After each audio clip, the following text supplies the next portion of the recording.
গ্রামের ছোট্ট কাঁচা রাস্তার ধুলো মেখে হাঁটছে রোজিনা বেগম।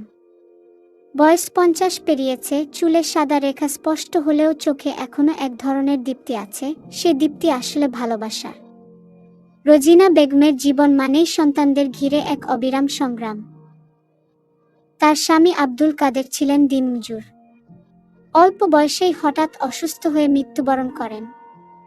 সেই থেকে সংসারের ভার একাই কাঁধে তুলে নেন রোজিনা। 3 সন্তান, রুবেল, লিপি আর সবচেয়ে ছোট্ট তানিয়া। স্বামীর মৃত্যুর সময় বড় ছেলে রুবেল তখন মাত্র ক্লাস 5-এ পড়ে। সেই দিন থেকে শুরু হলো মায়ের অমানসিক পরিশ্রম। ভোরবেলা অন্যের বাড়িতে ঝিয়ের কাজ, দুপুরে হাটে গিয়ে সবজি বিক্রি, সন্ধ্যায় আবার গ্রামে ফিরেই সন্তানদের পড়া দেখানো, একাই 3 রকম দায়িত্ব পালন করতেন তিনি। সন্তানরা অনেক সময় মাকে বলতো, মা তুমি এত কষ্ট করো কেন? আমাদের স্কুলে না পাঠিয়ে রাখো না কাজে? মা তখন চোখ মুছে দ্বিস্বরে বলতেন, না রে, আমি চাই তোমরা লেখাপড়া করে মানুষ হও। আমি না খেয়ে থাকবো, তবুও তোমাদের পড়াশোনা বন্ধ হবে না। এভাবেই ধীরে ধীরে বড় হলো সন্তানরা। রুবেল পড়াশোনা শেষ করে ঢাকায় একটি চাকরি পেল। প্রথম বেতন হাতে পেয়েই মায়ের কাছে এসে কান্না ভেজা কণ্ঠে বলল, মা আজ তোমার কষ্ট কিছুটা হলেও কমাতে পারলাম গো।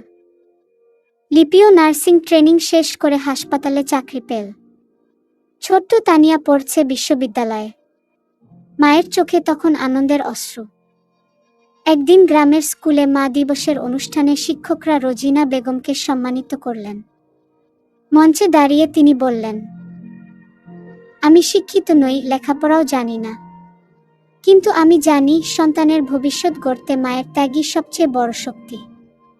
মা মানে শুধু জন্ম দেওয়া নয়, মা মানে প্রতিদিন হাজারবার নিজের স্বপ্নকে ত্যাগ করে সন্তানের স্বপ্নকে বড় করা। সেই কথায় পুরো হলঘর নিস্তব্ধ হয়ে যায়। উপস্থিত সবাই হাততালি দিয়ে অভিনন্দন জানায়। আজ গ্রামের মানুষ রোজিনা বেগমকে শুধু একজন মা হিসেবেই নয়, একজন প্রেরণা হিসেবেও মানে। তার জীবন